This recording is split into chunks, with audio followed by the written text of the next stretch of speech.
Some stories travel quietly through a city, whispered from porch to porch, barbershop to barbershop, group chat to group chat, soft at first, until curiosity grows legs and starts walking on its own. Why does every woman leave him after one night? Austin knew his name, or rather the name people called him. Affleck, the millionaire nobody could figure out. Men spoke about him with raised eyebrows. Women brought him up with half-confused, half-intrigued expressions. Folks online debated whether he was cursed, unlucky, or simply choosing the wrong company. But nobody, absolutely nobody, had an answer that made sense. Welcome back to Mr. John Stories, where life's most powerful lessons come wrapped in unforgettable tales. If you're new here, thank you so much for joining the family. Please hit the subscribe button so we can keep sharing inspiring stories like this with you on YouTube. Welcome. Was he difficult? Cold? Secretive? Too wealthy to understand companionship? Rumors grew louder every month. He doesn't let anyone stay. No, they don't want to stay. He probably scares them off. He's just strange, too quiet. Something about that man, I can't explain it. Yet the truth remained foggy, wrapped in speculation. Before we continue, please like this video and drop a comment, because it truly helps push this story to more people who love powerful, emotional storytelling. Your engagement keeps Mr. John's stories alive. Now, let's return to the man everyone whispered about.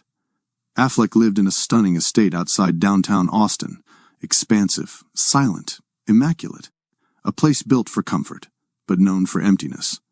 Despite his wealth, despite his presence in the city's elite circles, there was always a distance in his eyes, as if he lived a step away from everyone around him. A legend Austin loved to discuss. But legends change the moment something unexpected happens. But just when Austin believed they had Affleck figured out, the pattern broke, almost as if fate decided the story needed a new chapter. Because one evening, during a charity event he didn't even want to attend, Affleck met a woman who didn't match the predictions. She wasn't impressed by his status, she wasn't intimidated by his silence, and she wasn't shaped by the whispers that followed him like shadows on warm pavement. Her name was Jasmine, a woman grounded in her own strength, steady in her spirit, full of warmth from a life that taught her how to carry herself without apology. She didn't arrive searching for a fairy tale or a fantasy. She came to do her job, hand out desserts, and go home.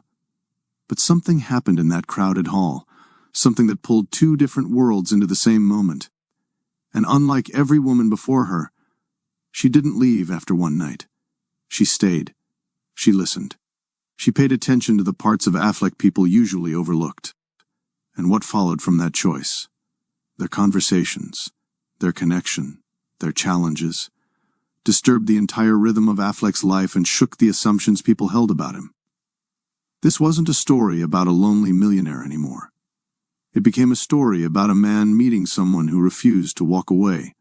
A story about what happens when a person stops running and chooses to understand instead. Before we go deeper, don't forget to like, subscribe, and comment your thoughts so far. Your support helps this story reach those who love heartfelt narratives filled with emotion, lessons, and truth. Because now the real journey begins. The night she stayed would change everything. For him, for her, and for the city that had watched him from a distance for years. For years, people believed Affleck's story was already written. A man destined to live in silence, watched from afar, misunderstood up close. A man women walked away from without warning or explanation. But the moment Jasmine stepped into his path, the script changed. Not because she tried to change him, not because she saw a challenge to conquer, but because she carried something the others didn't. Patience, clarity, presence. She didn't rush to fill his quiet moments with noise. She didn't shrink when rumors followed him.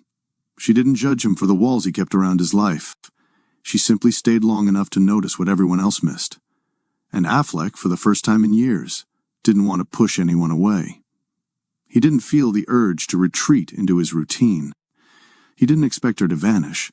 He found himself hoping she wouldn't. Their meeting started like a small ripple, accidental, soft, impossible to ignore. But what grew from it shook more than just their lives. It caught the attention of a city that had turned his name into gossip. It stirred up old wounds, jealous eyes, and hidden truths. So if you're here listening, darling, you're about to hear a story people in Austin still talk about quietly. The story of the woman who stayed, the man who finally let someone close, and the moment everything shifted. The Texas heat didn't just warm the skin.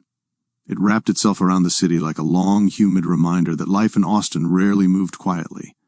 The streets throbbed with energy, music spilled from open bars, and food trucks sent up spices that carried across entire blocks. On a Saturday night like this, people didn't need a reason to gather. The city itself felt like an invitation. But inside a sprawling event hall downtown, the atmosphere shifted. The sounds outside softened into a low hum, replaced by polite laughter, clinking glasses, and the subtle tension that always came when wealthy guests dressed their best and tried their hardest not to show they were competing. Affleck stood near one of the balcony doors watching the crowd without truly seeing it. His tailored suit fit him well, his posture straight, his expression controlled, yet nothing about him suggested comfort. He blended into a space designed for noise, even though everything about him leaned toward quiet. People moved around him, admired him, speculated about him, but never truly reached him. Loneliness wasn't always loud. Sometimes it lived inside a man like a long echo, felt even when no words were spoken. Affleck felt that echo tonight more than usual. He didn't want to be here, didn't want the attention, didn't want the whispers he could feel at the edges of the room. But the charity gala was mandatory for his company, and obligations had a way of cornering even the most private man. Across town earlier that day, Jasmine had been dealing with a very different kind of exhaustion. Her catering business had pulled her in every direction this week. Last-minute orders, event changes, suppliers promising to arrive in 5 minutes that turned into an hour. By the time she loaded the final trays of lemon cakes into her vehicle, she felt the kind of tired that lived behind the eyes. Still, she wasn't the type to complain. She drove toward the event hall with music playing softly, her curls framing her face, her mind juggling the day's demands and the weight of responsibilities waiting at home. She loved her work, loved the people she fed, loved the culture and rhythm of East Austin, but tonight she needed a peaceful shift. No drama, no stress, just a job done well. Inside the gala, she slipped in through the staff entrance, tying her apron neatly and steadying her tray. The lemon cakes, small and bright with a citrus glaze, seemed to glow under the event lights. She took a breath, squared her shoulders, and stepped onto the floor, weaving through clusters of guests with practiced ease.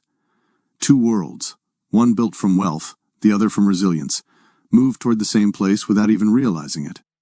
Back on the balcony side of the hall, Affleck's gaze drifted toward the catering staff simply because they were the only ones not trying to impress anyone. Their movements were efficient, purposeful. They reminded him of structure, something he could understand, and that was when he saw her. A woman in a catering uniform walked toward a nearby group, offering desserts with a warm, genuine smile. Not forced, not exaggerated, simply real. Something about the calm confidence in her steps drew his attention without warning. He didn't know her name. He didn't know her story. But a strange awareness tugged at him, pulling him out of his thoughts.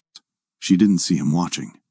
She was too focused on balancing her tray and whispering to herself softly, the way someone does when trying to keep things from slipping through their fingers.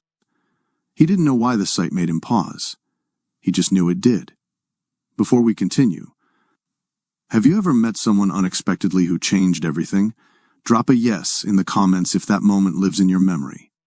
Back inside the hall, Jasmine continued her route, unaware that someone was watching her with a focus he didn't usually give anyone. She wasn't polished the way the guests were polished. She was real in a way that stood out from the glitter of the room. Her exhaustion didn't dull her spirit.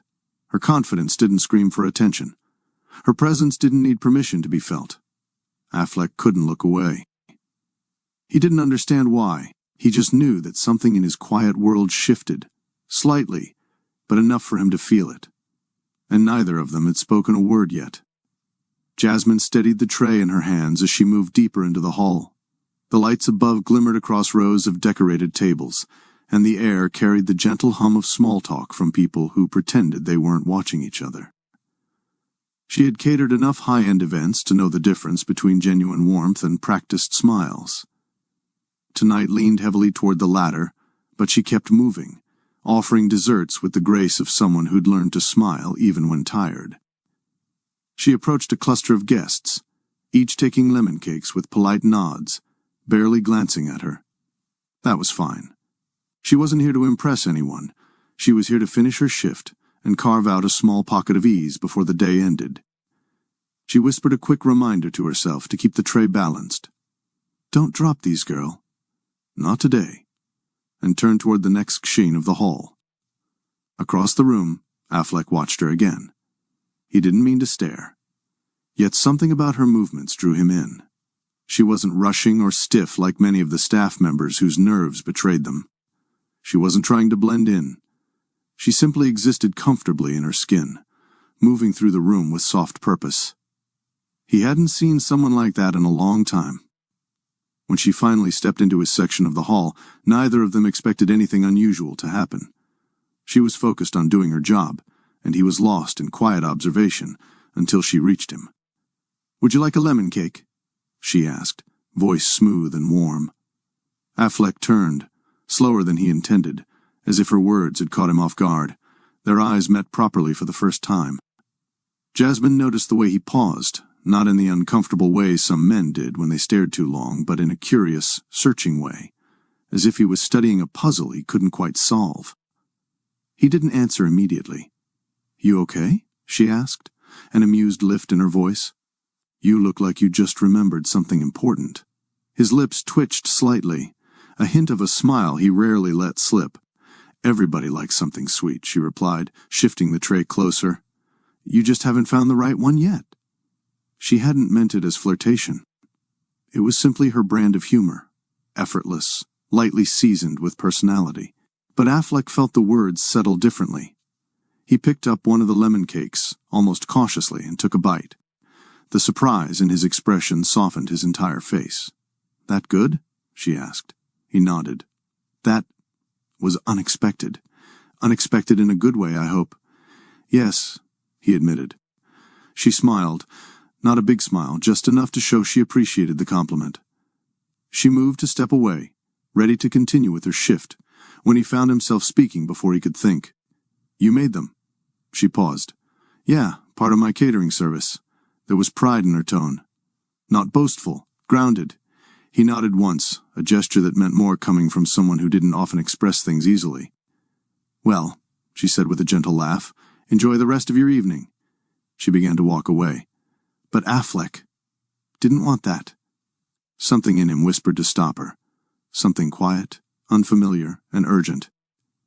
He excused himself from a conversation nearby and followed her path, weaving carefully through the crowd until he reached her again near the dessert table. She was restocking more lemon cakes, humming faintly under her breath. "You didn't tell me your name," he said. She turned, brow lifted slightly. "Most people don't ask. They just take the cake and disappear." "I'd prefer not to disappear." Her gaze sharpened with curiosity. "Is that a line?" "No," he said genuinely. "I don't use those." "Well, millionaire or not," she said with a teasing edge, "lines don't work on me anyway." He blinked. "Austin's not that big," she said. "And trust me, people talk." He hesitated. "What exactly do they say?" She leaned in slightly, voice lowering with playful honesty. "That you're the man women leave after one night?" Affleck stiffened. But she wasn't mocking him. She wasn't judging. She was stating a well-known rumor with boldness he wasn't used to. "And what do you think?" he asked quietly. Jasmine shrugged, reaching for another tray. "I think people only leave when they don't find what they're looking for." Her answer hit him harder than she could have known. "And what do you look for?" he asked. "Connection," she said simply. "Real connection. Not the expensive kind. The human kind." He had no response. Not because he disagreed, but because he wasn't used to someone speaking so plainly to him. Their moment lingered longer than expected. Long enough for nearby guests to glance curiously. Long enough for Affleck to feel something shift under his ribs. Long enough for Jasmine to notice his attention was not the shallow interest she often saw at events like these. It was recognition. The kind that arrives only when two people meet at the exact moment they're supposed to. But neither of them understood that yet. This was only the collision. The first spark. A moment that would grow into something neither expected. Jasmine returned to the dessert table after restocking, but the sense of normalcy she tried to slip back into didn't feel the same. Something about her interaction with Affleck lingered, sitting lightly on her mind the way certain conversations refused to fade. She wasn't flustered, but she was aware, unusually aware, of his presence across the room. She didn't look for him. She didn't need to. There was a quiet pull she felt, even while she tried to focus on her duties. Affleck watched her from a distance, his mind working through emotions he rarely allowed to surface. She had spoken to him without hesitation, without fear, without pretense. He wasn't used to it. He wasn't prepared for it, and he didn't understand why it mattered so much that her tone was sincere rather than calculated. He took a breath, trying to reset his thoughts, but the attempt failed. Whenever her name, the name she hadn't given yet, crossed his mind, a small ache formed behind his ribs. Not painful, but present.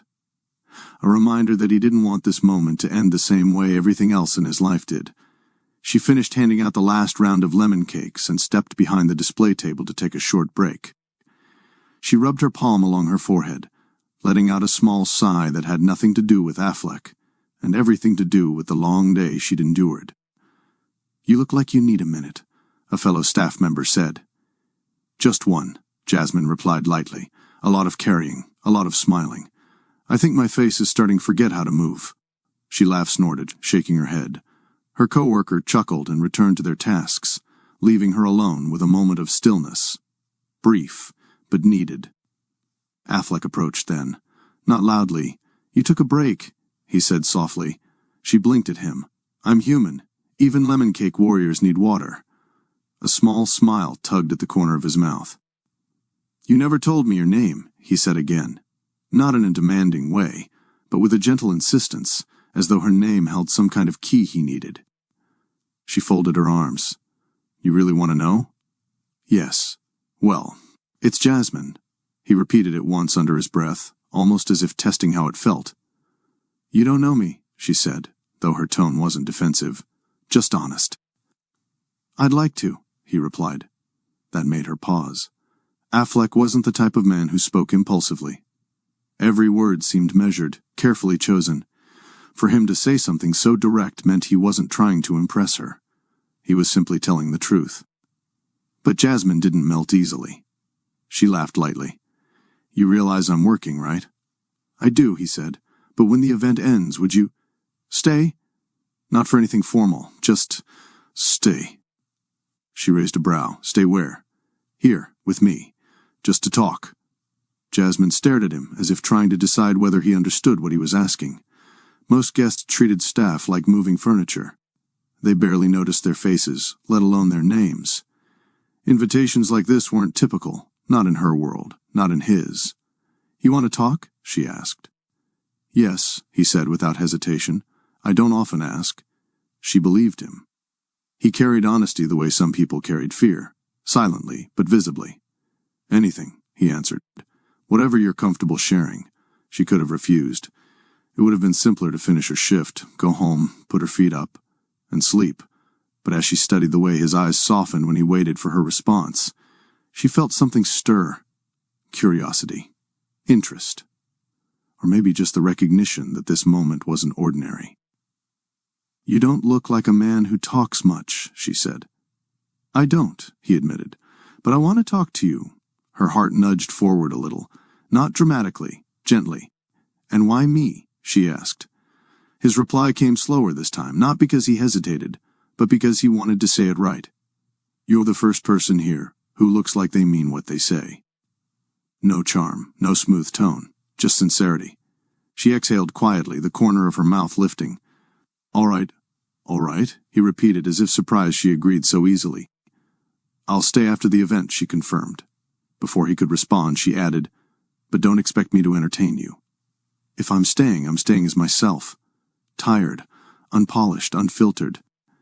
"That's exactly what I want," he said. Her coworker called her then, pulling her back into motion. But before she left, she glanced over her shoulder. "Affleck?" "Yes." "You should smile more. You look less complicated when you do." For a split second, he actually laughed. Soft, warm, genuine. Something about her words cracked through a layer he didn't know he'd been carrying. This wasn't a fleeting encounter. This wasn't another night ending with someone leaving him behind. This was a beginning. A quiet one. A fragile one. But a beginning all the same. A decision had been made, simple in sound, profound in consequence. When the gala finally ended and the last trays were cleared, the event hall shifted into a calmer rhythm. Most guests drifted out, unwilling to linger after hours of smiles and speeches. The staff began packing up equipment, wiping surfaces, and preparing for the long-awaited end of their shift. But for Jasmine, tonight wasn't over. She stepped out of the bustling main hall and followed the hallway where Affleck had asked her to meet him. The quiet made her steps sound louder than expected, but she kept her chin lifted. She wasn't nervous. She was curious. The kind of curiosity that comes after meeting someone who doesn't speak much but somehow says a lot. Affleck waited inside a private lounge, a room meant for sponsors and organizers to regroup during large events. The lighting was soft, the chairs arranged neatly, a tall window giving a view of the quiet city street outside. He stood near that window, hands in his pockets, posture careful but not tense. When she entered, he turned toward her quickly, almost as if he'd been afraid she wouldn't show. "You stayed," he said quietly. "You asked," she replied with a shrug, closing the door behind her. "I keep my word." He studied her for a moment, her relaxed stance, her tired eyes softened by a small smile. She didn't pretend. She didn't adjust herself to impress him. She walked in as she was, the same woman he'd watched move confidently through the crowd earlier. "Thank you," he said. "For staying? For not disappearing?" She exhaled a short laugh. "Is that really something you worry about?" "I've learned not to expect anything else," he admitted. That confession wasn't dramatic. It wasn't heavy.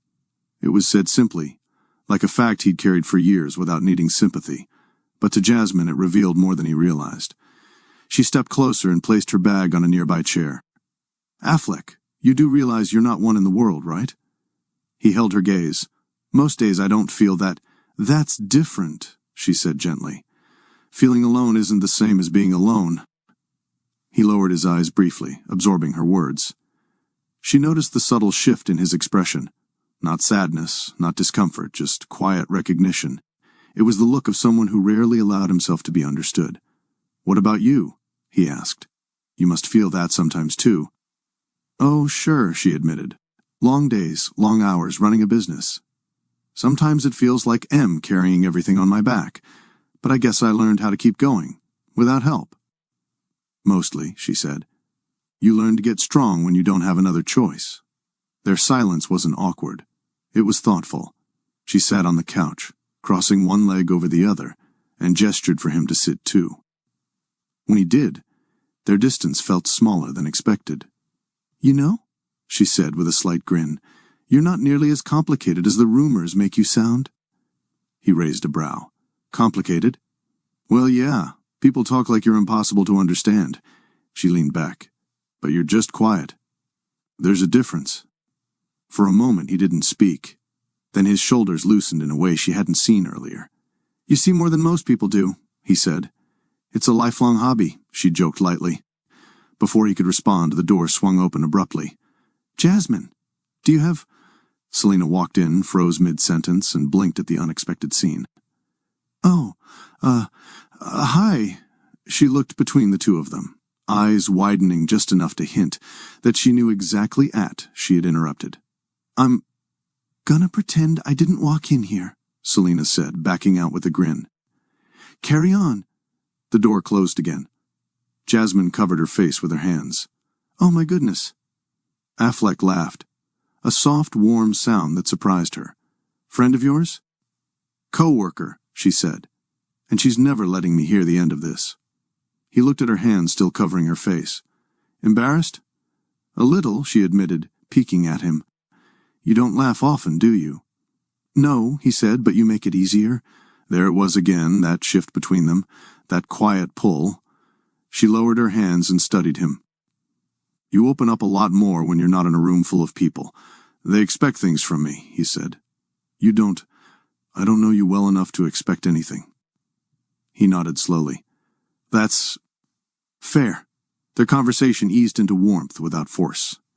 The quiet space around them felt natural, stiff, as though their paths had aligned long before either of them noticed.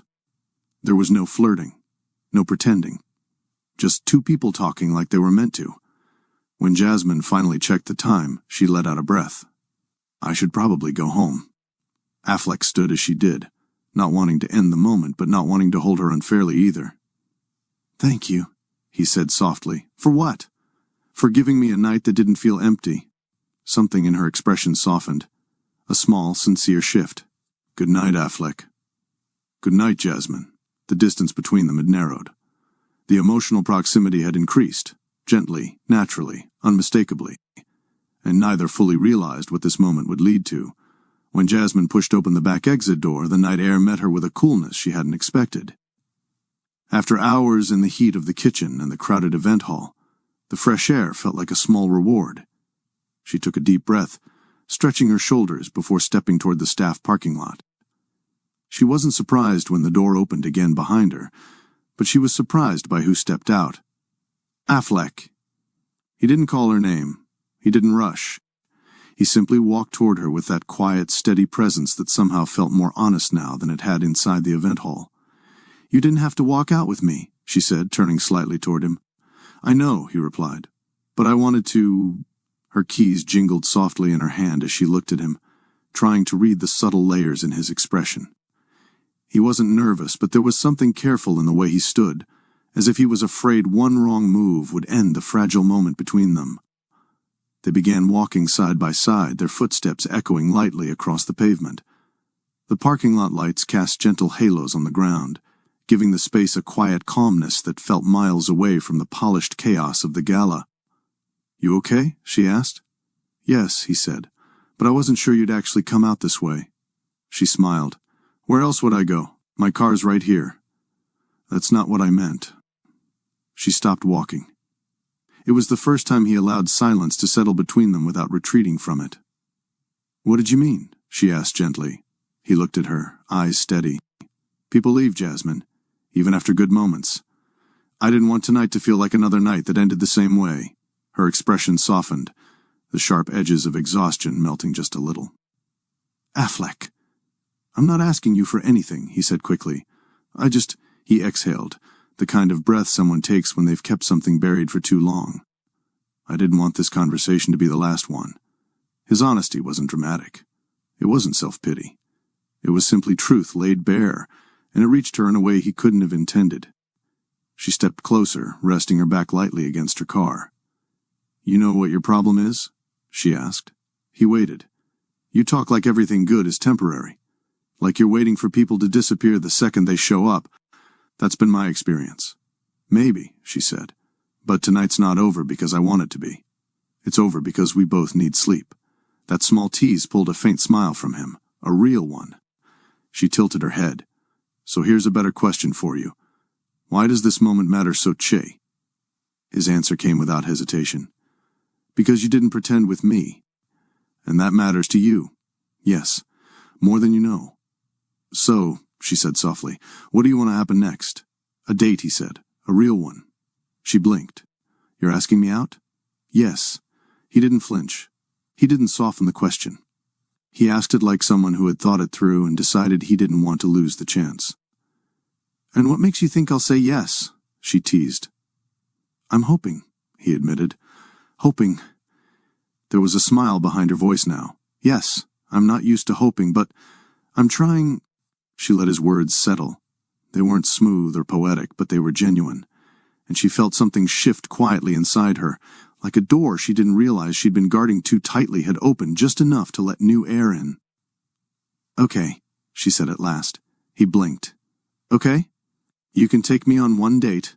A breath left him, not dramatic, but visible enough to show what the moment meant to him. But just one, she added. Don't get ahead of yourself. I won't, he said, though the brightness in his eyes calmly betrayed him. She looked at him with a soft challenge. What kind of date are you thinking? He shook his head lightly. I don't know yet. Something honest.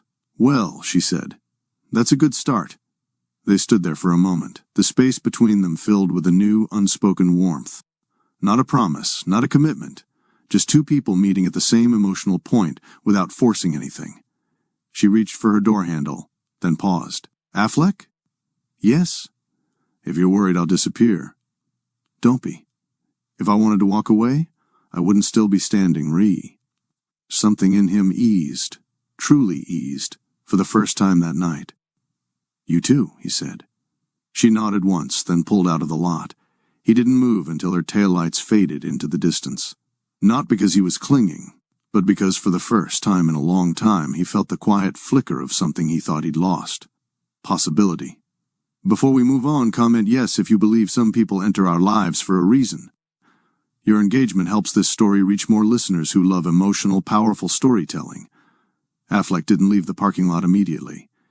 He stayed there a little longer, letting the quiet wrap around him. The night air held a warmth that felt different now. Not the heavy weight of Austin heat, but something gentler, something steady, something he hadn't felt in years. A soft chuckle escaped him. A real one. He wasn't used to smiling without forcing it, but tonight had changed something inside him. When he finally slid into his car, the leather seat welcomed him like an old friend.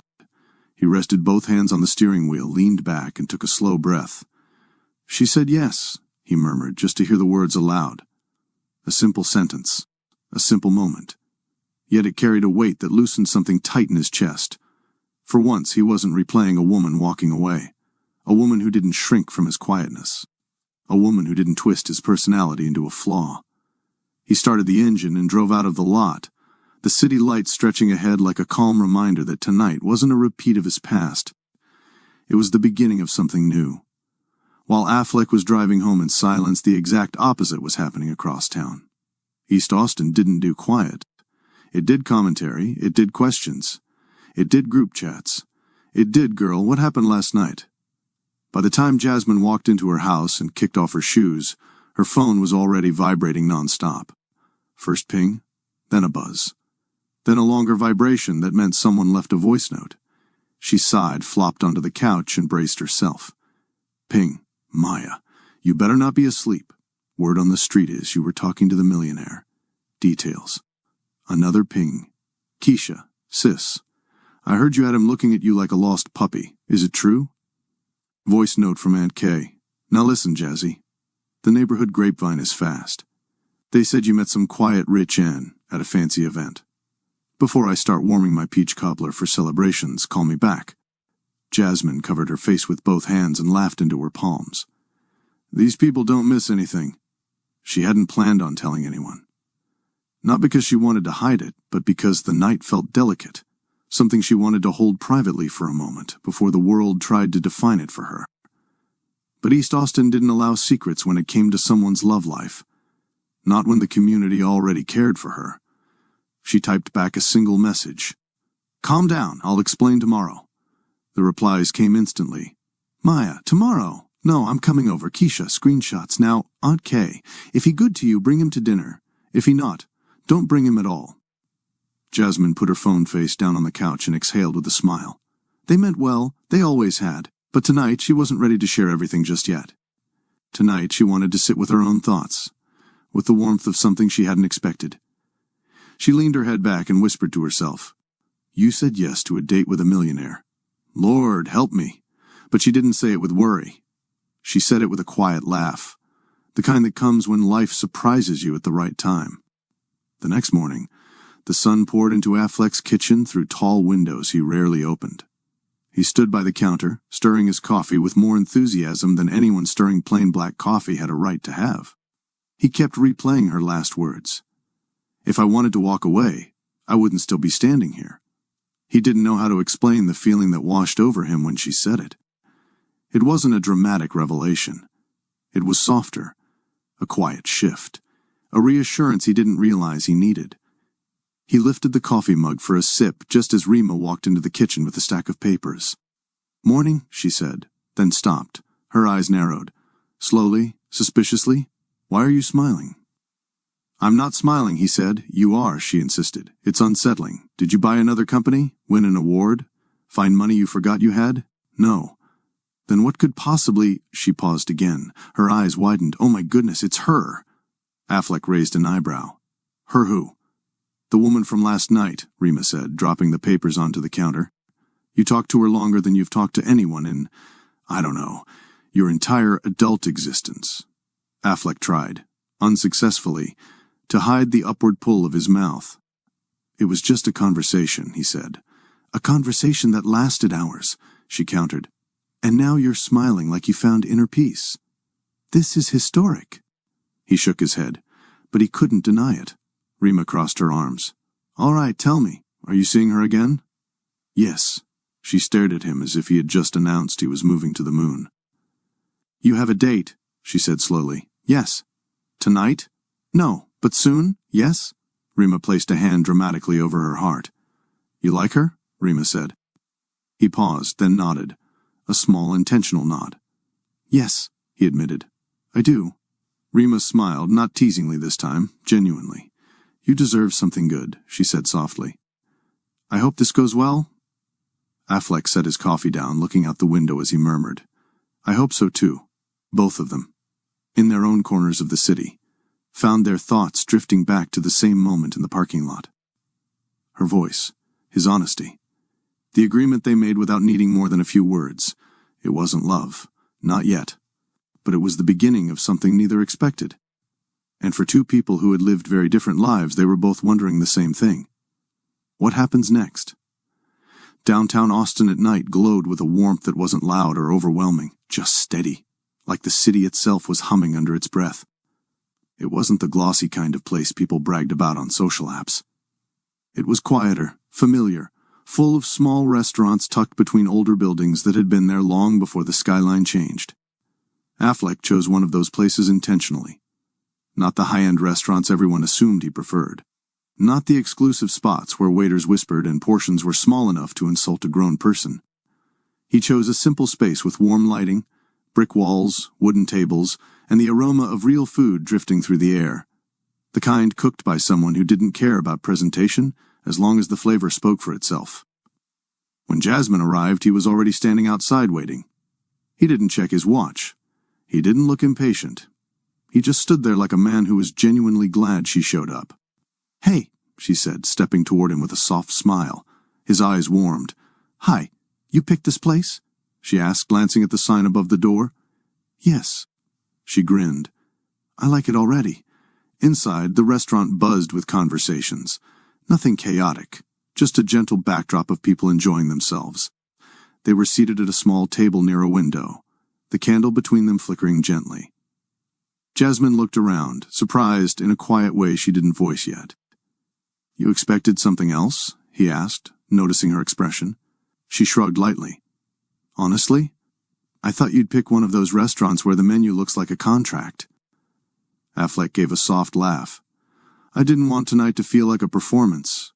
She relaxed into her seat at that. Good. I like real. They ordered simple meals, nothing extravagant, nothing meant to impress.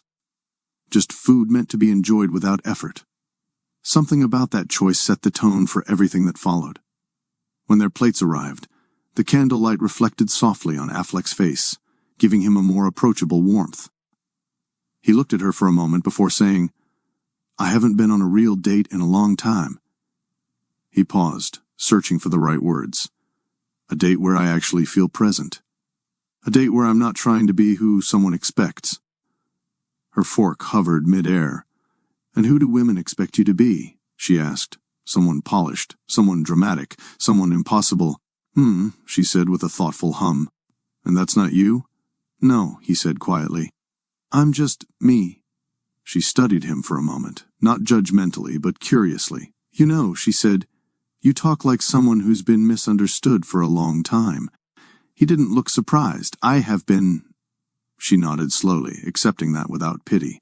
Must be lonely. That word lingered. He didn't flinch or hide. It is, he said. People think money fills silence. It doesn't. It just makes the silence bigger. Jasmine set her fork down gently, her expression softer now. I get that. Affleck looked up, genuinely curious. You do? Yes, she said. Different reasons, same feeling. You can have people around you all day and still feel like no one hears you. Loneliness isn't just being alone. It's being unseen. He held her gaze for a long moment, It wasn't dramatic. It wasn't charged with romance. It was just two people recognizing something in each other they hadn't found easily before. He took a breath. "What about you? What's your fear?" She rested her elbow on the table, her voice honest. "Growing old alone, not because I need company every second, but because I'm tired of investing in people who take without giving." He listened carefully, not interrupting, a habit she noticed and appreciated. "You're afraid of being unseen," she said softly. "I'm afraid of being undervalued. Not the same thing, but they overlap." He nodded slightly, recognizing the truth in that. A brief silence settled between them, the comfortable kind that doesn't demand anything. Then the moment shifted unexpectedly. They both reached for the salt shaker at the same time. Their fingers brushed. Neither moved immediately. It was brief, just a second, but long enough to pull their attention into the small space between their hands. Her breath caught. His stayed still. Neither acknowledged it out loud, but the spark was undeniable. She withdrew her hand slowly. "Sorry," she murmured. "Don't be," he said, voice low but warm.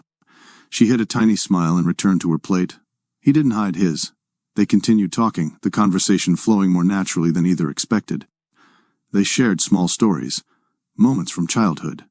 Funny memories, personal quirks, nothing forced, nothing exaggerated, just two people peeling back layers one honest moment at a time. As the night moved on, even the waiter began to sense the connection forming at their table. Not large or dramatic. Subtle, steady, the kind of connection that appears in quiet decisions and shared glances. When they finally stepped outside, the city air carried a cooler breeze. Streetlights glowed across the pavement, and jazz music drifted faintly from a nearby bar. Affleck walked beside her, his posture less guarded than before.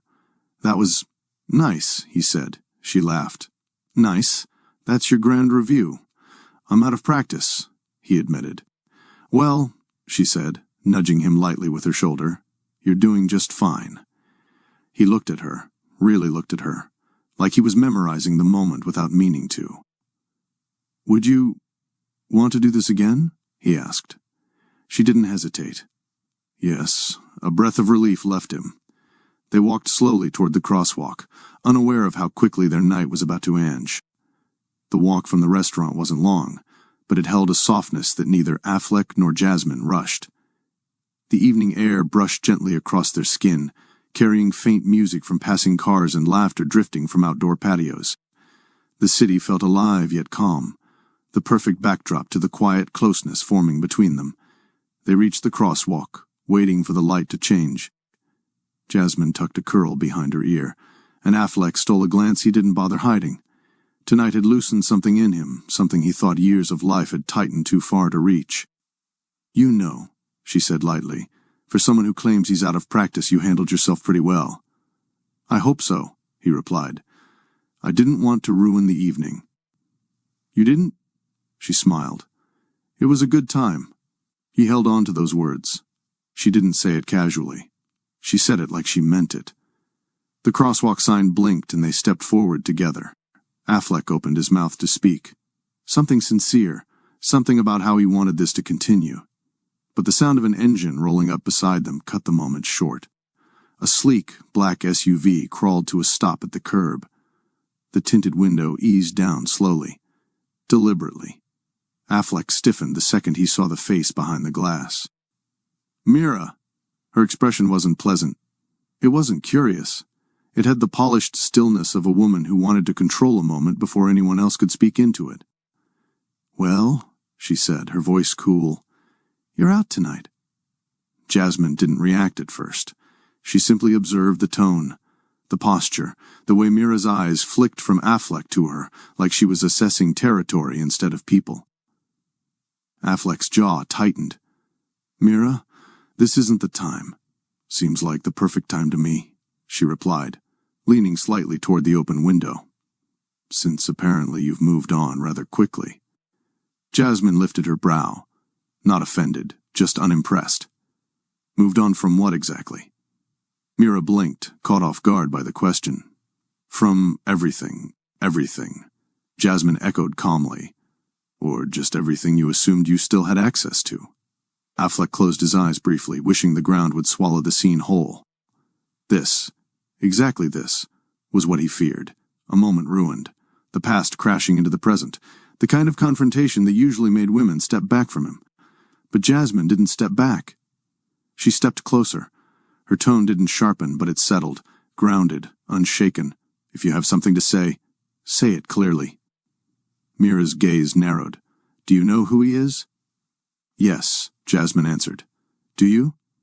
Mira opened her mouth, then shut it, unprepared for how calm the woman beside Affleck was. She turned her attention sharply to him. You really replaced me with— Stop, Affleck said. Firmer now. This isn't appropriate. You always say that, she snapped. Every time things don't go your way, you hide behind that tone. Jasmine noticed it instantly, the shift in Mira's voice. Not heartbreak, not concern. Something else. Possession without permission. She folded her arms. Ma'am, with all due respect, we're having a private evening. If you came here to criticize him, you're wasting your breath. Mira scoffed. You don't know him. And you don't know me, Jasmine replied. But here you are, pulling up on the sidewalk like the city hired you to inspect people's dates. Affleck nearly choked, trying to hide a laugh, despite the tension. Mira glared. Her eyes flicked between them again, and something tightened in her expression. Frustration mixed with disbelief that Affleck wasn't chasing her validation. You'll leave him, she said suddenly, voice sharp. They all do. Jasmine didn't flinch. Affleck, however, felt a cold fear crawl up his spine. His worst thoughts spoken aloud. The pattern he battled in silence laid bare in front of the one woman he hoped wouldn't walk away. But Jasmine stepped forward slowly, calmly. Let me tell you something, she said. I don't run because someone else did. I don't disappear because you think that's the pattern. I'm not here to follow your habits or his history. Her voice softened, not for Mira's benefit, but for Affleck. Those words struck him deeper than she realized. Mira stared for a moment, eyes flickering with an emotion she couldn't disguise. Jealousy. Not petty jealousy, but the kind that grows when someone recognizes they've lost something they never rightfully owned. You'll regret this, Mira muttered, her voice tight. No, Jasmine said, stepping back toward Affleck. I regret nothing about tonight. Something in Mira's expression cracked. A small, sharp fracture, before she rolled the window up abruptly and drove away. The SUV disappeared into the traffic. Affleck exhaled slowly, running a hand across his forehead. I'm sorry you had to deal with it. Don't apologize for someone else's behavior, Jasmine said. She came here looking for chaos. I don't entertain that. He looked at her, truly looked, the way a man looks at someone who just rewrote his idea of loyalty. You're really not leaving, he asked quietly. Do I look like I'm going anywhere? She replied. He shook his head, not trusting his voice for a moment. She stepped closer. Affleck, you didn't do anything wrong. She's upset, not because you're someone else, but because you're not under her control anymore. He swallowed, voice low. I didn't expect you to stay calm, she smiled. Baby, calm is my superpower.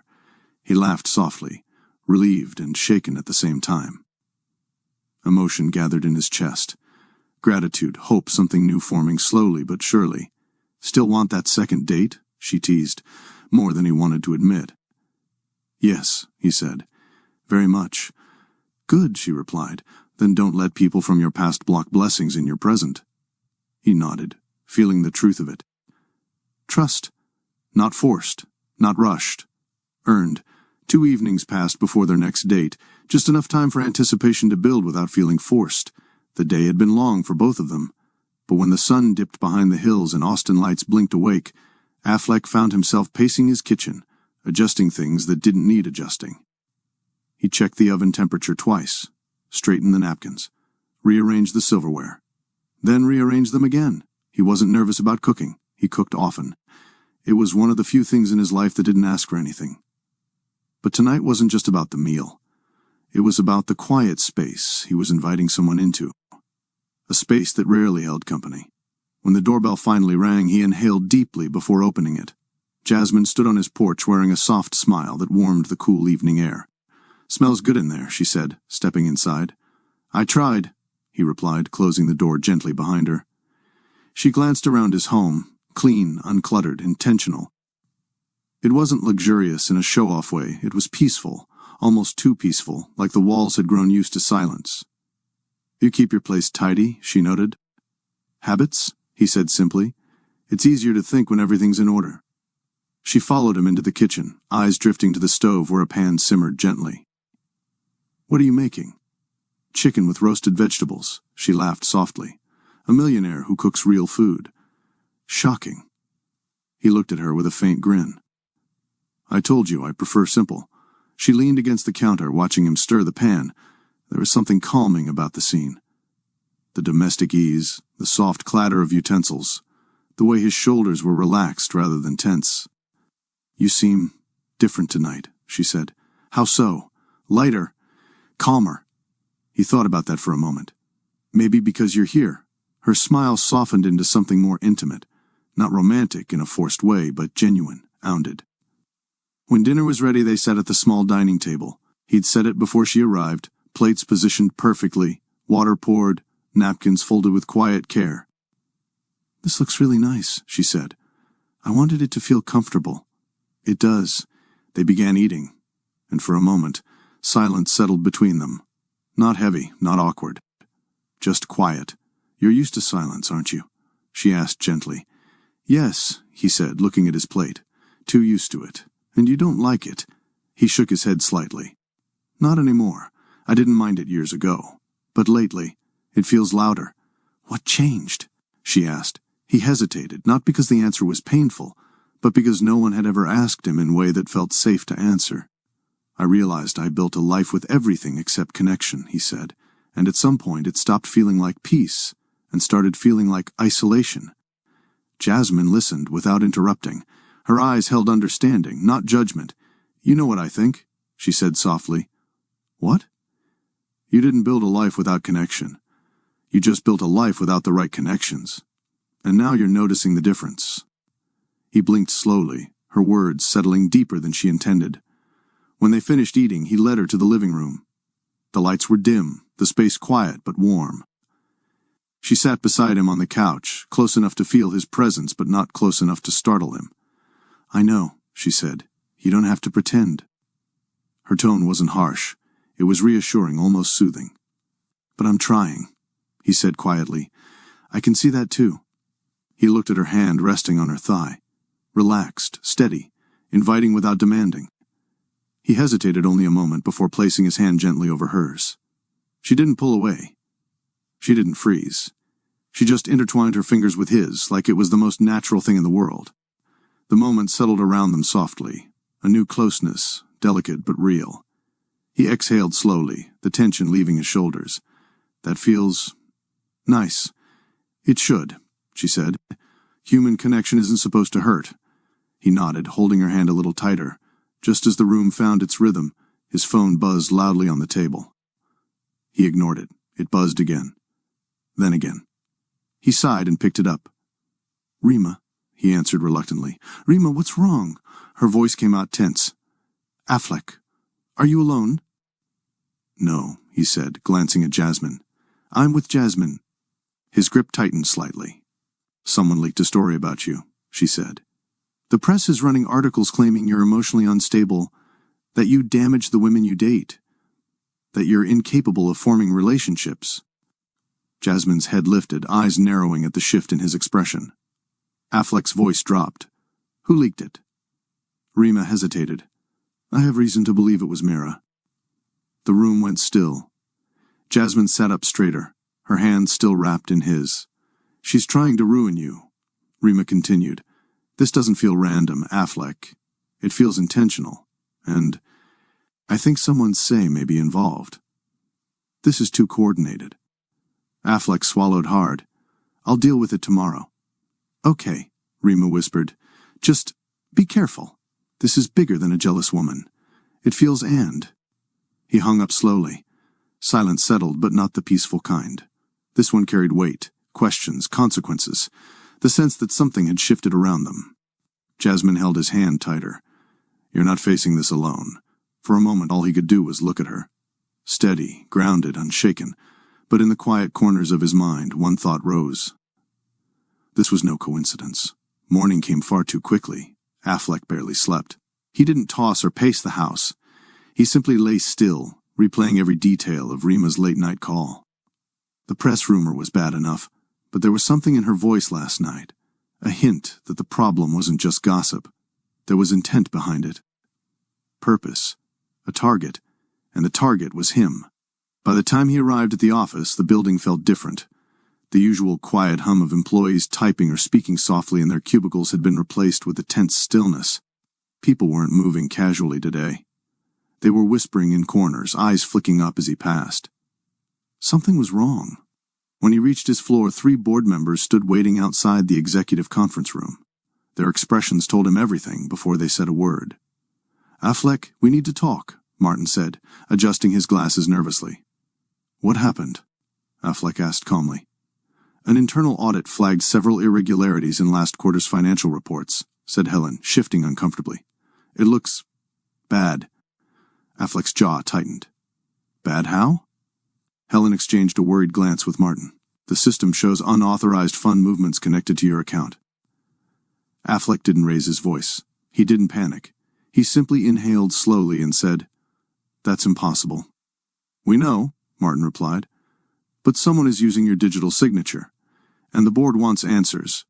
Inside the conference room, documents were spread across the table. Spreadsheets, logs, time-stamped transactions. The accusations weren't vague. They were deliberate, calculated, planted with precision. Affleck looked at the figures, scanning the entries. Authorizations he never granted. "Whoever did this," he said quietly, "wants my credibility destroyed." The room stayed silent. Even the board knew the timing wasn't coincidence. The leaked emotional damage rumor, the sudden financial scandal, it lined up too neatly. "Affleck," Helen said gently, "we need your explanation for the record before we can proceed." "My explanation," he replied evenly, "is that someone is framing me." Martin exhaled. "We believe you, truly, but the board needs evidence, not belief." Affleck closed his eyes briefly. And then he thought of one person, the woman who saw through panic, through silence, through fear. Jasmine. He didn't want her dragged into this mess. He didn't want his chaos touching her life. He didn't want her to feel the pressure of a world that watched him too closely. But he also knew he couldn't hide this from her, because last night she made him a promise he wasn't used to hearing. "You're not facing this alone." When he left the boardroom, he walked straight to the elevator and hit call. Moments later, he was in his car, dialing her number. "Affleck? You sound tense. What's wrong?" "Are you home?" he asked. "Yes. Talk to me. I'm picking you up." "Okay. I'll be outside." He hung up, not because he wanted to end the conversation, but because speaking the words out loud made them too real too quickly. He wasn't ready to see the fear in her eyes, or the disappointment. But when he pulled up to her house and she stepped outside, there was no fear, no panic, just concern, just steadiness, just Jasmine. She slid into the passenger seat and studied him. "Tell me." He explained everything. The board, the accusations, the forged approvals. Each sentence felt heavier than the last. By the time he finished, he couldn't bring himself to look at her. He expected shock. He expected hesitation. He expected the beginning of distance. Instead, she placed her hand gently on his arm. "Look at me," she said. "He did." "You didn't do any of that," she said plainly. "No," he whispered. "Then we fight this." He stared at her, almost unable to process the certainty in her voice. "You're not fighting this alone," she repeated. "I'm right here beside you." He swallowed hard. "I don't want you caught in the middle." "I'm not in the middle," she said. "I'm with you." Those words broke something open inside him, a quiet ache he'd carried for so long that he forgot what it felt like to have support instead of suspicion. "How can you be so calm?" he asked. "Because someone who goes through this much trouble to frame you is scared of you," she said, "and scared people make mistakes. We'll find them." She wasn't just offering comfort, she was offering partnership. Affleck nodded, the weight on his chest easing slightly. "Thank you," he whispered. "Don't thank me. Drive. We have work to do." And as they pulled away, something settled firmly between them. This wasn't just affection. This wasn't just interest. This was loyalty. The kind that shows itself in the fire, not the calm. Rima didn't wait for Affleck to arrive at the office. She called him the moment she found something that made her pulse quicken. "Affleck, I need you here. Now." Her tone wasn't panicked. It was sharp, purposeful, a tone she only used when she was one breath away from uncovering something dangerous. He didn't argue. He didn't even think to. Whatever this was, he knew she had already placed herself in the center of it, not recklessly but deliberately. When they arrived at his office, Rima was standing by her desk with 2 computer monitors pulled close, multiple screens glowing with activity. "You're not going to believe this," she said as they approached. "Show me," Affleck replied. Rima clicked her mouse, pulling up a system access log. A long list of entries scrolled down the screen: timestamps, authorization codes, employee keys. "When you told me the board claimed you approved those fund movements," she began, "I checked the signature trail. But your digital patterns didn't match. So I went deeper." Affleck leaned closer. "And that's when I found this." Rima highlighted a specific line in the log, a line tagged with an employee code that had been deactivated months ago. "Mira's clearance," Affleck whispered. Jasmine's brows lifted. "She still had access after she left?" "No," Rima said. "Her access was deactivated. But someone reactivated it using a backdoor command." Jasmine stepped forward, meaning someone inside helped her? Rima nodded. "Possibly, but look at the timestamp." She zoomed into the date and time. Every one of these unauthorized entries happened after work hours, and 2 of them were made from outside the building. Affleck's jaw tightened. "She's not just jealous. She's calculated." "That's not all," Rima said. "I traced one of the remote access points to a co-working office she used occasionally back when she worked here." A grainy but unmistakable image filled the screen. Mira sitting at a desk, typing intensely on a laptop. Timestamp, 10:42 p.m. date, the exact night the first unauthorized transfer attempt was made. Jasmine folded her arms. "Well, that's messy for her." Affleck exhaled deeply. Anger wasn't loud on him. It showed through quiet, contained oaths. But this wasn't just betrayal. This was attempted destruction. Rima pulled up another video angle. This footage alone proved she had opportunity. But it gets worse. She clicked on the next file, a still image of bank entries tied to Mira's personal account. The exact same amount taken from the company's missing funds. "Motive," Rima said. "Clear as day." Jasmine looked at Affleck. "She wanted you to lose everything." He nodded slowly. "She wanted me discredited, professionally and personally. And now we have enough to expose her," Rima added. Jasmine placed a hand gently on Affleck's arm. "You're going to be fine." He swallowed. "I'm not worried about myself." She tilted her head. "Then what?" He hesitated, the kind of hesitation that only comes from fear of losing something precious. "You," he whispered. "I don't want you dragged into this." She blinked once, then said something that stilled both him and Rima. "Affleck, someone already wrote an article calling me your girlfriend, so I might as well accept the title." His breath caught. Rima's jaw dropped. Jasmine continued casually. "Since I'm apparently involved now, I might as well stand with my boyfriend while we clear his name."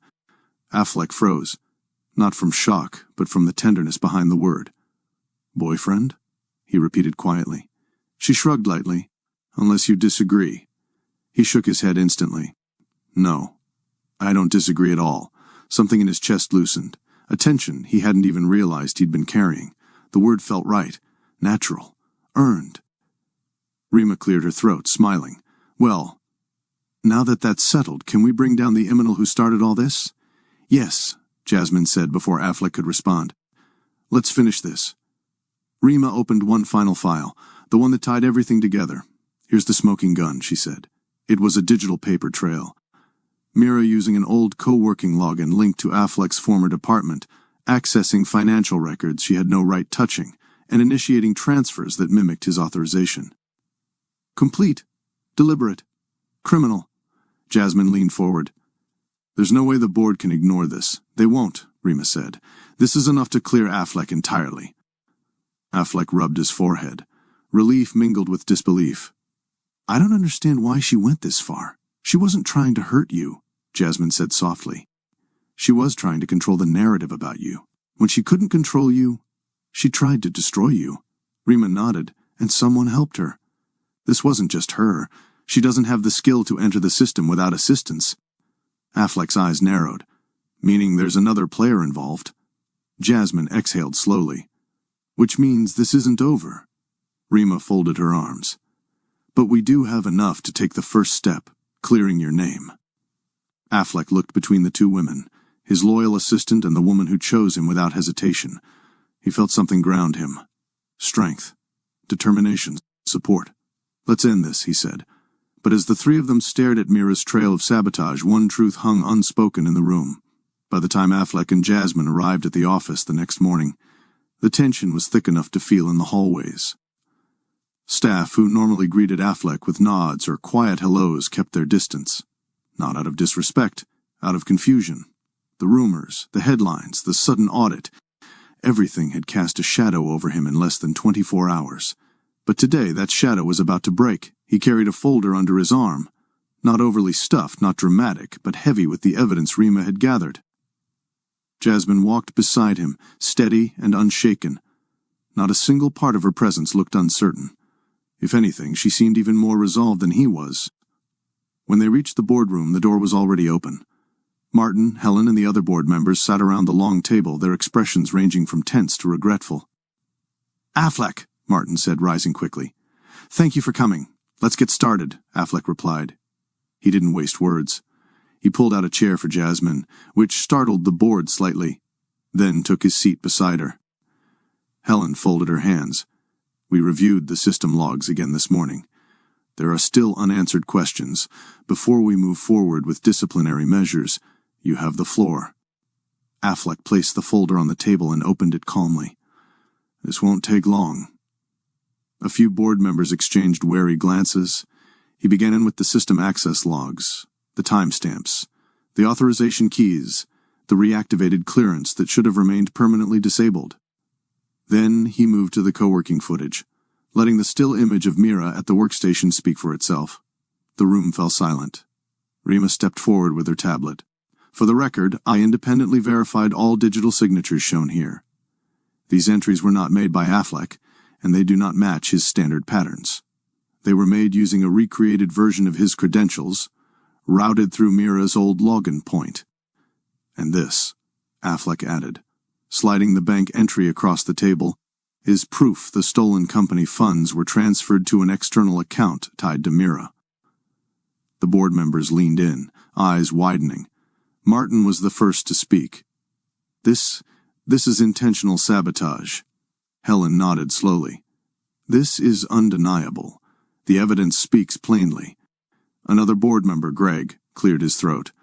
"Affleck, we owe you an apology. We were too quick to assume negligence on your part." Affleck didn't react outwardly, but the tension in his shoulders loosened. Helen turned her attention to him fully. "Your record is restored. Effective immediately, the investigation into your conduct is closed. The board will issue an internal and external correction as soon as possible."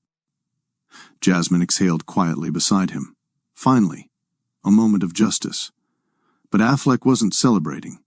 His eyes were sharp, focused. This wasn't just a jealous act. Mira didn't have the technical skill to re-enter the system alone. Someone helped her. Martin frowned. "Do you have reason to believe another party is involved?" "Yes," Affleck said. "But until I have confirmation, I won't accuse anyone prematurely." Helen nodded. "Understood. We'll leave space for you to continue your private investigation." "Thank you," he replied. The board members looked between Affleck and Jasmine, clearly curious about her role in the situation, but not bold enough to ask. Their focus shifted back to the corruption they now had to confront. Just as the board began drafting an official statement clearing his name, a shrill notification beeped from Helen's phone. She glanced at the screen, then froze. "What is it?" Martin asked. Helen's face paled. "You need to see this." She turned her screen so the entire table, and Affleck and Jasmine, could see the newest headline spreading across the business newsfeed. "Girlfriend involved in scheme. Insider claims new woman in Affleck's life may have motive." The room erupted in confused whispers. Jasmine's eyes widened, not in fear, but in a sharp, contained fury. They're dragging me into this? Martin scrolled, reading aloud. The article claims your relationship is part of a distraction tactic. It implies you worked together to fabricate the framing. That's ridiculous, Helen snapped. She wasn't even present when any of this happened. Affleck's hands curled slowly into fists. Not in rage, in protection. Someone wasn't just trying to destroy him anymore. They were coming for her. This is targeted, Affleck said quietly. Very targeted, Rima added. And too fast. That article came out minutes after the board meeting started. Someone knew you were clearing his name today. Jasmine leaned forward, eyes sharp. Meaning they're watching. Martin looked troubled. Who would benefit from this? We don't know yet, Affleck replied. But someone wants my reputation ruined so badly that they've moved on to attacking the people close to me. He looked at Jasmine, really looked, and the determination in her expression nearly floored him. She wasn't shrinking. She wasn't scared. She was ready. Affleck, she said softly but firmly, don't fold into fear. You're not alone. He swallowed, his breath unsteady for the first time today. I won't let them hurt you. You don't get to make that promise alone, she countered. We fight this together. The boardroom fell silent again, not from confusion this time, but from witnessing the unspoken bond between them. Rima stepped closer. We should move quickly. Whoever is orchestrating this isn't done. Helen nodded. Affleck, you're officially cleared. But this new headline means the stakes just escalated for all of us. Jasmine squeezed his hand under the table. A quiet reassurance. Affleck met her gaze, his own steadying.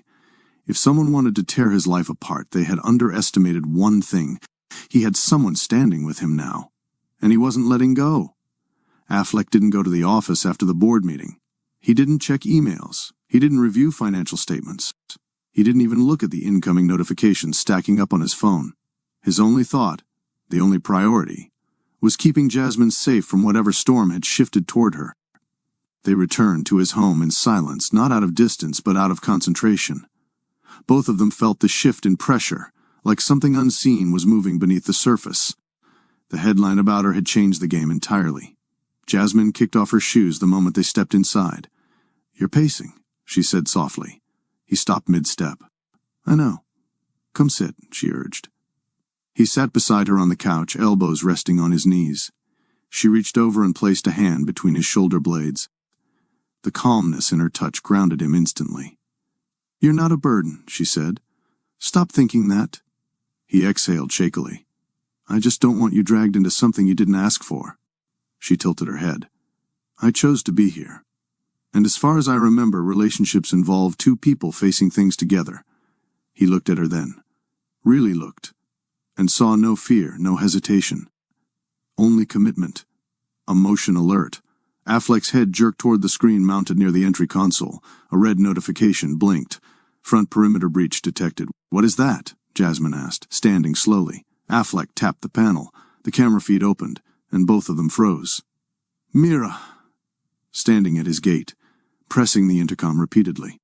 Her hair was disheveled, her expression tight and strained, like she had reached the edge of something dangerous and stepped past it anyway. You've got to be kidding me, Jasmine muttered. Another alert buzzed. Unauthorized access attempt. Affleck's jaw tightened. She's trying to override the gate. Jasmine crossed her arms, her expression hardening. Let her in. He blinked. What? Let her in. Her voice didn't rise, but the steel in it was unmistakable. Affleck keyed in the command with reluctance. The gate slid open. Mira walked through quickly, almost stumbling in her urgency. By the time she reached the front door, Jasmine was already standing there waiting, arms crossed, gaze steady, posture unshakable. Affleck opened the door halfway. Mira, you can't be here. She shoved past the doorframe before he could block her. We need to talk. No, Jasmine said firmly. You need to listen? Jasmine stepped forward slowly. You made it personal when you dragged my name into your lie. Mira's mouth twitched. Lies? It wasn't supposed to get this far. No, Jasmine said calmly, but you pushed it this far. You didn't just come after Affleck, you came after me. And that was your mistake. Affleck remained silent, watching them, watching her. The woman who stood by him when everything else fell apart. Mira's eyes darted between them, frantic. He's using you. You don't understand him like I do. You don't understand him at all, Jasmine cut in. You never did. You only understood what you wanted him to be for you. That's not affection. That's possession. Mira's face flushed. He doesn't belong with someone like you. Jasmine took one deliberate step forward. And yet here I am, she said softly. Next to him. With him. Not because he chose me over you, but because you were never chosen at all. The truth hit Mira like a physical blow. Her breath caught, shoulders trembling with something between fury and heartbreak. Affleck realized something in that moment. Something that hit him harder than the scandal, the framing, or even the betrayal. He had never truly seen a woman stay for him. Not stay out of convenience. Not stay out of curiosity. But stay out of conviction. Jasmine turned to him briefly, and that glance alone steadied him more than anything he had experienced in years. Mira's voice cracked. You think you won? You think this is over? No, Jasmine replied, but you are. Mira blinked rapidly, tears welling. He was supposed to see me. He was supposed to need me. I did everything for him. You sabotaged him, Jasmine corrected coldly, because you couldn't handle the reality that you never mattered the way you wanted to. Mira swayed slightly, like her emotions were dragging her downward. Affleck stepped forward finally. Mira, you need to leave. Mira looked at him, really looked, and the delusion shattered. His eyes weren't pleading. He wasn't unsure. He wasn't torn. He had chosen. And it wasn't her. You'll regret this, she whispered. Both of you. No, Jasmine said softly. We won't. Mira fled the house, her steps uneven, her breath audible even through the closing door. The silence that followed was thick, but it wasn't heavy. Affleck turned to Jasmine, emotion thick in his voice. You stood up for me, he whispered. Of course I did, she said. That's what people do when they genuinely stay. He hadn't realized how deeply he needed to hear that until now. And he also knew this confrontation wasn't the end. It was the beginning of the truth unraveling. The house felt strangely quiet after Mira left. Not peaceful, not tense, but suspended. Like the walls themselves were waiting for whatever came next. Affleck locked the door slowly, his breath steady but not relaxed. He turned toward Jasmine, who stood in the living room with her arms folded, processing everything that had just happened. You okay? He asked. She nodded once. I'm more worried about you. He stepped closer. You shouldn't have had to deal with that. And yet, she said gently, resting a hand on his chest, I'm still here. That small touch grounded him. Again. It reminded him that he wasn't alone in this storm, no matter how much fear tried to convince him otherwise. Before he could say anything else, his phone buzzed on the table. Jasmine glanced at it, if that's another headline. It's not, he said, checking the screen. His brows lowered. It's Mira. Jasmine stiffened. Ignore it. He wanted to. God, he wanted to. But another call came immediately. Then another, 3 calls in a row. No hesitation. She's not giving up, Jasmine said, her tone sharpening. Affleck exhaled slowly. If I don't answer, she might escalate. Or she might be trying to twist the story again. He hesitated, until the phone rang a 4th time. Reluctantly, he answered. Mira. A choked sob came through the speaker. Affleck, please, just listen. Her voice wasn't sharp or angry this time. It cracked wide open, trembling, apologetic, desperate. Affleck, I messed up. I messed up so badly. He exchanged a tense glance with Jasmine, who leaned closer to hear but stayed silent. Mira, he said evenly, you need to calm down. I can't, she cried. I ruined everything. I ruined you, and now everyone knows. Her words dissolved into another breathless sob. Jasmine mouthed quietly, put her on speaker. He did. Mira's breathing filled the room, shaky and uneven. I thought you would come after me. I thought you'd fight for me, show some reaction, anything, but you didn't. And when you looked at her, she broke off, her voice trembling. I knew I'd lost. Jasmine's jaw tightened, but she didn't speak. Mira, Affleck said carefully, I didn't lose you because of Jasmine. Yes, you did, Mira whispered. She walked in and you looked at her differently. You let R stay. You never let anyone stay. Jasmine's breath eased, quiet but intentional. Mira continued, sobbing harder. I thought if I could make you hurt, you'd turn back to me, or at least notice me. I wanted you to see what life looked like without trust. I didn't think it would this far. Affleck leaned against the counter, closing his eyes briefly. You reactivated your old clearance. I know, she cried. I used the co-working space. I accessed the system. I moved the funds. I leaked the rumors. All of it. It was me. Jasmine exhaled slowly. Not relief, confirmation. Affleck kept his voice level. Why? Mira let out a sound somewhere between a sob and a bitter laugh. Because she walked in and did in days what I tried to do for years. She understood you. She calmed you. She saw you. And you let her. Jasmine's eyes softened, not with sympathy, but with understanding of the twisted truth inside Mira's emotions. You were jealous, Jasmine said quietly. Yes, Mira whispered, horribly. I told myself you didn't deserve someone like her because you didn't choose me. I told myself she was using you.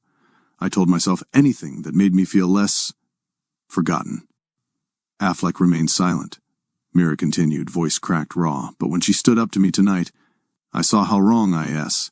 She's not here because you chose her instead of me.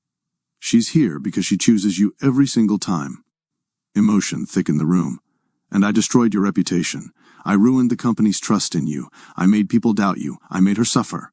Her voice broke completely. Affleck, I'm sorry. I'm so sorry. For a moment, no one spoke. Not because they didn't have words, but because the weight of the confession settled deeply. I know, she whispered. I'm going to turn myself in. I'll give a full statement. I'll tell the press the truth. I can't live with this on my conscience anymore. Jasmine's expression softened slightly. Not forgiving, not sympathetic, but acknowledging that Mira had finally hit the truth she'd avoided for so long. Good, Jasmine said quietly. Taking responsibility is the first real thing you've done in this whole mess. Mira let out a weak laugh that ended in another sob. I don't expect forgiveness.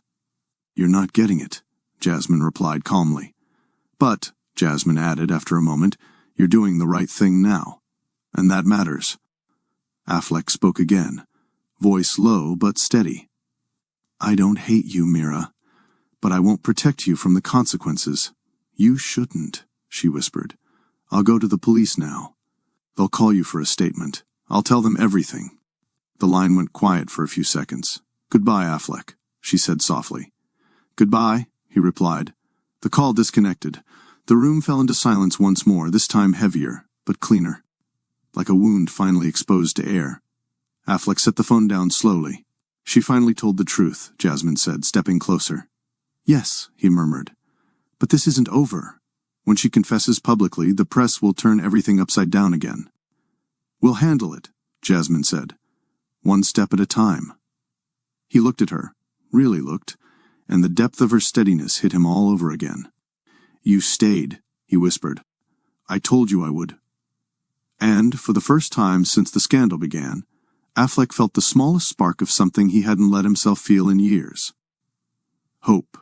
The following days unfolded like a tide finally turning in Affleck's favor. Mira's full confession spread through every corner of the business world. News outlets corrected their earlier stories. Reporters withdrew insulting claims. The scandal that once threatened to tear Affleck's life apart now became the very thing that revealed his integrity. Her statement, emotional, unfiltered, and painfully honest, dismantled every rumor she had planted. She admitted to reactivating her old clearance. She admitted to altering financial data. She admitted to planting false stories about his emotional instability. She admitted jealousy had driven every reckless choice she made. The legal department moved swiftly. Charges were filed. A thorough digital investigation confirmed everything Rima had discovered. And for the first time in weeks, the pressure around Affleck began to lift, not all at once, but in slow, steady breaths. The board called another meeting, not to interrogate, but to restore. When Affleck walked into the same room that once held suspicion, the atmosphere was different. Lighter, respectful, almost apologetic. Martin stood as he entered. Affleck, we owe you more than an apology. We owe you recognition. Helen nodded. Your composure through all of this has set an example. We're formally clearing your name in a public statement today. Affleck didn't smile. He wasn't ungrateful. He was simply tired. But relief softened the tension in his shoulders. When the meeting ended, he found Jasmine waiting outside the glass doors, leaning against the wall with her arms folded, watching him with that steady look she gave whenever she knew he was walking through fire. "Well?" she asked. "It's done," he said. "And I'm cleared." Her smile grew slowly, warmly. "Good. It's about time the world caught up to what I already know." He breathed out a quiet laugh and reached for her hand. For once, he didn't hesitate.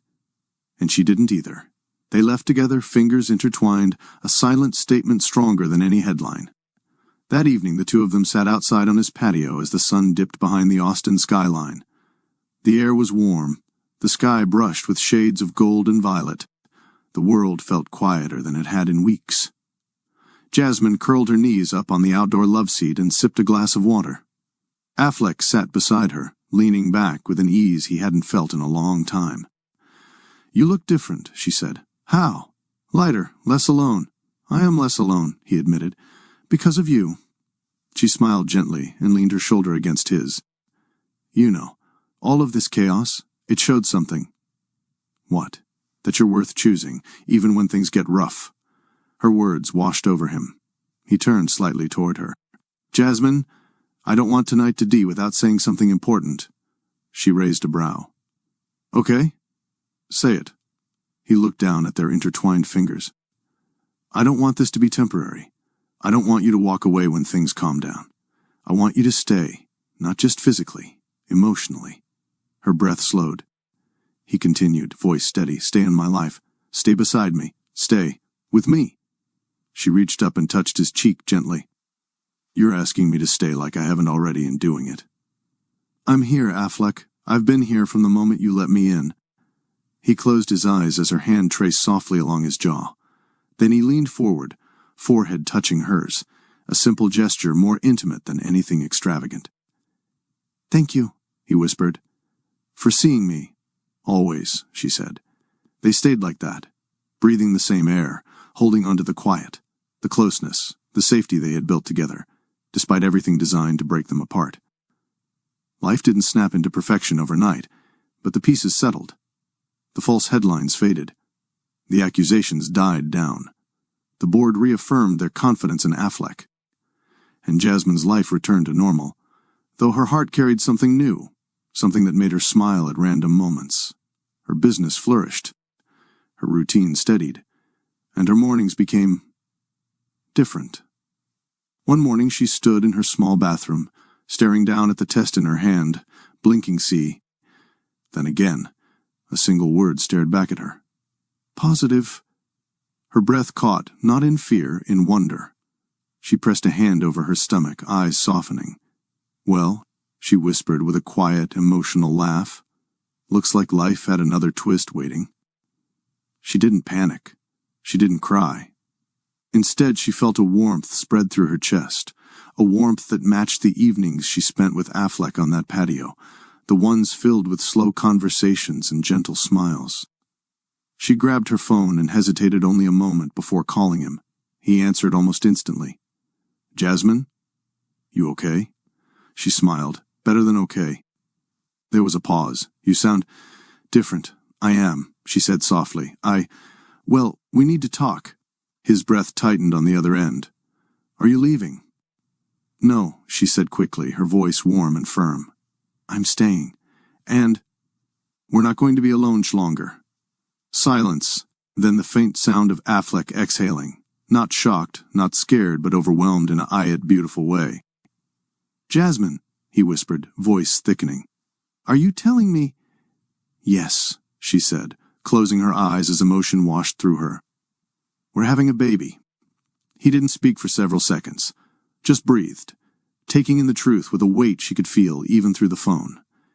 When he finally answered, his voice was low, raw, full. "I've never been this happy." Her heart tightened, gently, achingly. "Me too," she said. "And so, darling, as this chapter of their lives closes, a new one quietly begins."